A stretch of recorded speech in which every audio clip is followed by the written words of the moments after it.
Okay, what is scientific study? What is scientific study?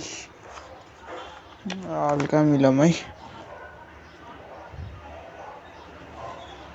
ल study scientific study तपाईँले पढ्नु भयो होला 8 मा 7 मा 6 मा 6 देखि पढाइ हुन्छ हैन साइन्टिफिक स्टडीको scientific study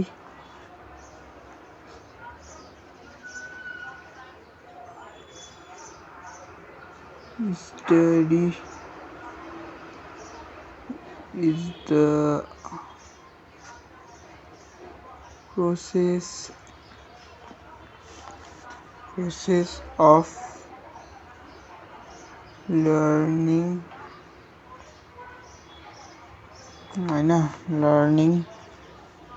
process of learning where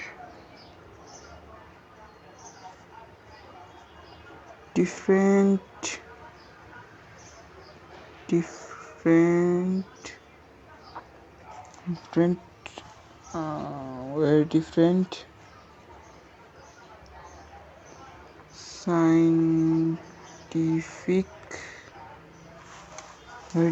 scientific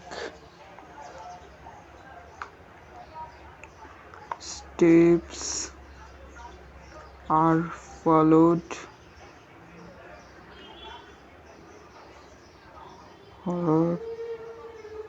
to get an conclusion है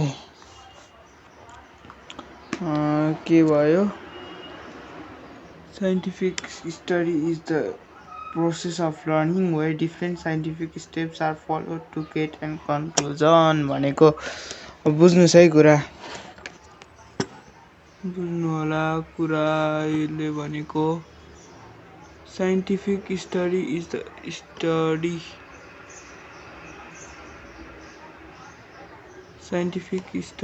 the process of learning भनेको एउटा यस्तो प्रक्रिया हो हैन पढ्ने प्रक्रिया हो जसमा different type of scientific steps are followed स्टेप्सहरु फलो गरिन्छ त्यसलाई हामी साइन्टिफिक स्टडी भन्छौं अब यो टपिक सक्यो यो अल गुड हैन यसको डेफिनेसन आयो अब अर्को हाम्रो के छ स्टेप्स हाम्रो स्टेप्स अफ साइन्टिफिक स्टडी है हाम्रो फर्स्ट के भयो म चाहिँ आफ्नै तरिकामा लेख्छु हैन मेक एन अब्जर्भेसन भयो मेक एन अब्जर्भेसन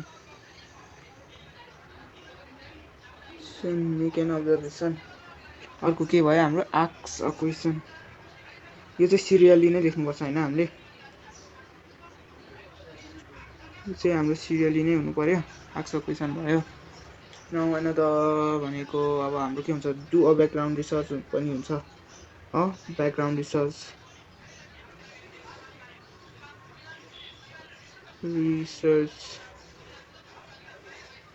आइरहेछ है अनि बुझिरहनु भएको छ नि हैन अब त्यसपछि अब यो क्वेशनमा आधारित हामीले के बनाउनु पर्यो हाइपोथेसिस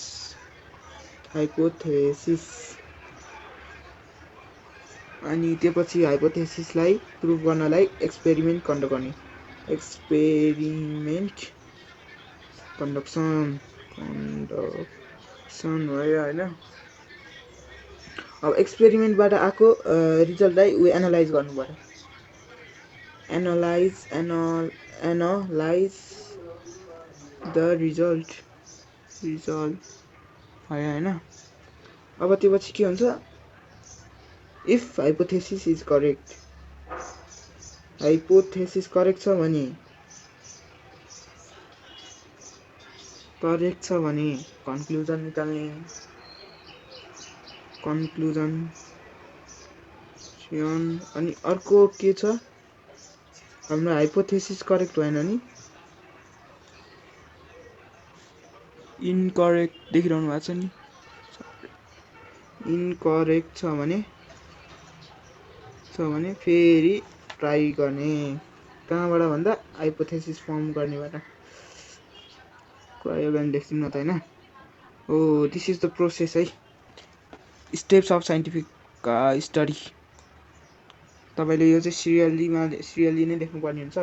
फर्स्टमा मेक एन अब्जर्भेसन, जुन कुरा हजुरले अब्जर्भ गर्नुहुन्छ नि। अब त अब्जर्भेसन भनेको के हो भनेर सोध्नु होला। अब्जर्भेसन भनेको चाहिँ कुनै कुरालाई डिपली वाच गर्ने अथवा सेन्स गरेर फिल गरेर एउटा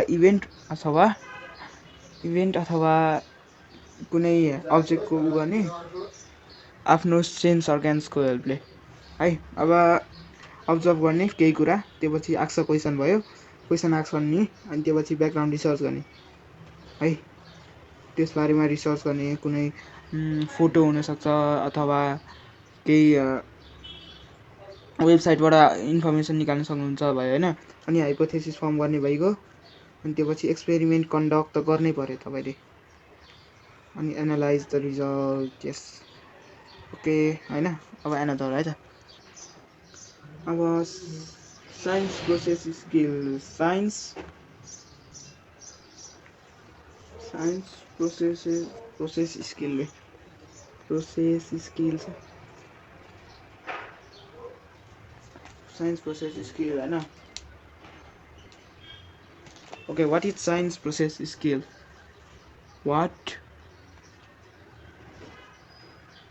What is science process skill?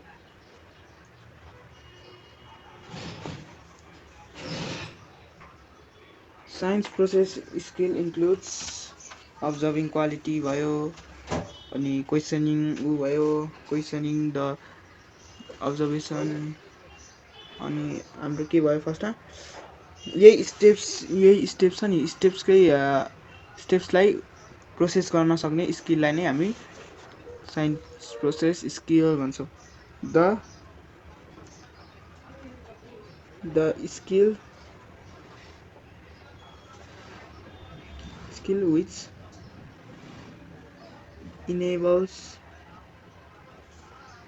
us to get proper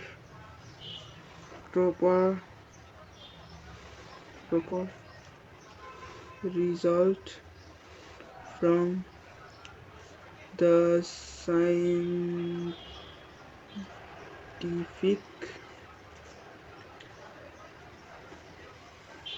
study or learning.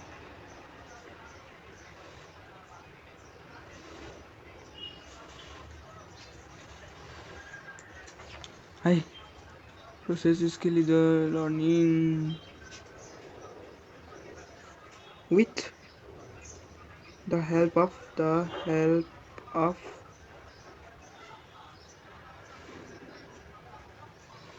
proper management of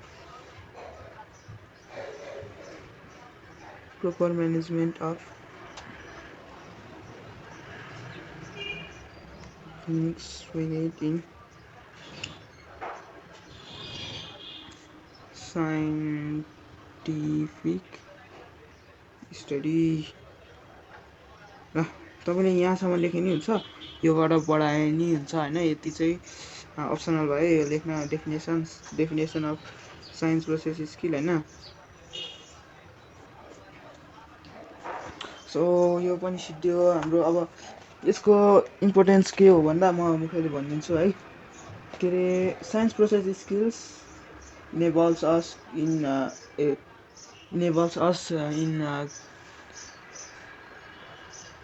proper management and reach proper result of the scientific study डेफिनेसनमै छ होइन। अनि यो स्किलहरूले चाहिँ हाम्रो कुनै हाइपोथेसिस फर्मुलेट गर्न भयो, कुनै हाम्रो के भन्छ त्यसलाई अब्जर्भेसनलाई प्रपरली म्यानेज गर्न भयो, अनि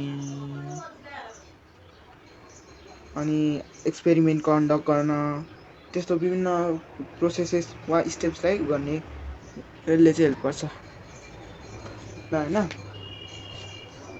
अब अर्को फिल्ड अफ साइन्स भन्ने छ। फिल्ड अफ साइन्स भन्नाले अब हामी के बुझ्छौँ, अब न्यू पेजमा जाउँ है। ल फिल्ड्स अफ साइन्स,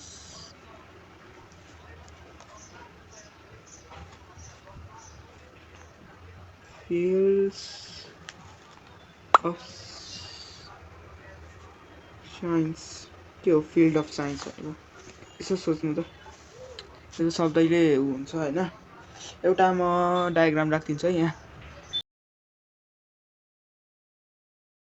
ल यो डायग्राम हेर्नु है। अब म पहिला साइन्स भने चाहिँ के हो हेरौँ है त। What is science?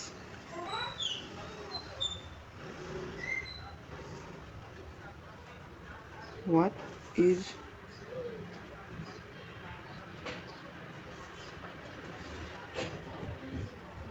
is science?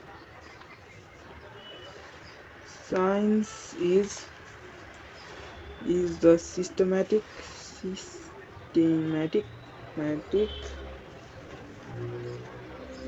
study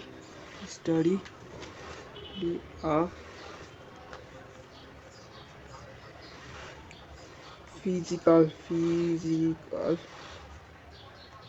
and natural world.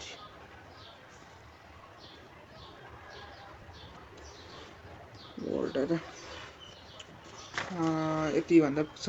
The systematic study of physical and natural world.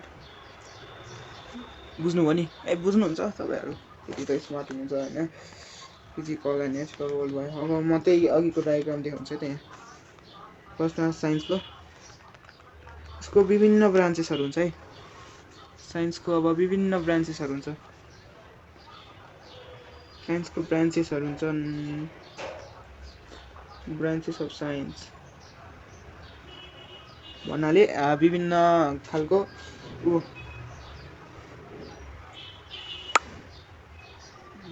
हाम्रो के भन्छ यसको रुट्सहरू के, जस्तै बायोलोजी भयो, फिजिक्स हुन्छ, केमिस्ट्री। अब हामीले बायोलोजी भन्नाले हामी आफूलाई हेर्दै बायोलोजी थाहा पाउँछौँ। अब हामीले आकाशतिर हेऱ्यौँ होइन, अब हामीले त्यहाँ एस्ट्रोनोमी सम्झिने, किनभने एस्ट्रोनोमी नै त्यसको स्काईको स्टडी हो। अब हाम्रो यसो ढकाल्यौँ केही गऱ्यौँ त्यसमा फिजिक्स अप्नाइन्छ। अब हाम्रो कुनै कुरा फर्मुलेट नयाँ कुरा देखिन्छौँ, जस्तै रस्टिङ लाग्छ, त्यो केमिस्ट्री, त्यसलाई केमिस्ट्री सम्झ्यौँ। अब त्यस्ता विभिन्न हुन्छ है। अब म यहाँ लेख्छु। फर्स्टमा के भयो, बायोलोजी। यसको डिस्क्रिप्सन चाहिँ अब अर्को पार्टमा है। यसको डिस्क्रिप्सन अर्को पार्टमा हुन्छ हाम्रो। अर्को फिजिक्स बुझ्नुहुन्छ अहिले त, यति त बुझ्नै पर्यो। अब 9 क्लासमा पढ्दै हुनुहुन्छ होइन। Biology, physics. अर्को के हुन्छ हाम्रो, केमिस्ट्री हुन्छ। केमिस्ट्री भयो होइन, केमिस्ट्री। अर्को अर्थ साइन्स यो चाहिँ अर्थको स्टडी हो, अर्थको क्रस्टको, अर्थको माथिको पार्टको, त्यसको स्टडी हो। अब एस्ट्रोनोमी चाहिँ उको स्टडी, के अरे हेभेनली बडिजको स्टडी। अर्थ साइन्सको अब अझै ब्रान्चेस हुन्छ, हामी अर्को पार्टमा पढ्छौँ है। अब एस्ट्रोनोमी अर्को, इन्भाइरोमेन्ट साइन्स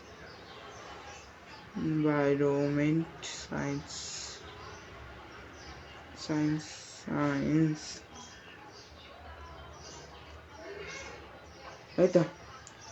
यो चाहिँ साइन्सको विभिन्न के हो ब्रान्चेसहरू। अब हजुरलाई आउँछ यति चाहिँ। अब यसको नि सब ब्रान्चेसहरू हुन्छ, सब ब्रान्चेस होइन, सब डिभिजन्स भन्नु। बायोलोजीको के हुन्छ हाम्रो, बोटानी भयो एउटा। बोटानी भन्नाले के बोल्नुहुन्छ हजुरले, बोट आउने बित्तिकै this is the study of plants. अब अर्को जुलोजी, जूमा हजुरले के हेर्नुहुन्छ, एनिमल्स। त्यसलाई सम्झेर जुलोजी भयो। अब हामीले सम्झिन चाहिँ जुलोजी भने यसको साइन्समा डिफ्रेन्ट हुन्छ। अब माइक्रोबायोलोजी, माइक्रो भन्नाले के सानो, के हो सानो। माइक्रोबायोलोजी जो अनदर थिङ होइन। अब अर्को अर्थ साइन्स, अर्थ साइन्स, अर्थ साइन्समा के पर्यो हाम्रो अर्को जियोलोजी पर्छ, जियोलोजी। अर्को मिटियोरोलोजी, मिटियोरोलोजी, मिटियोरोलोजी। अब भयो, म यो डिफ्रेन्ट यो नोटहरू नि राखिदिन्छु होइन। ल यति हो है त। This is the and of the class. नमस्ते।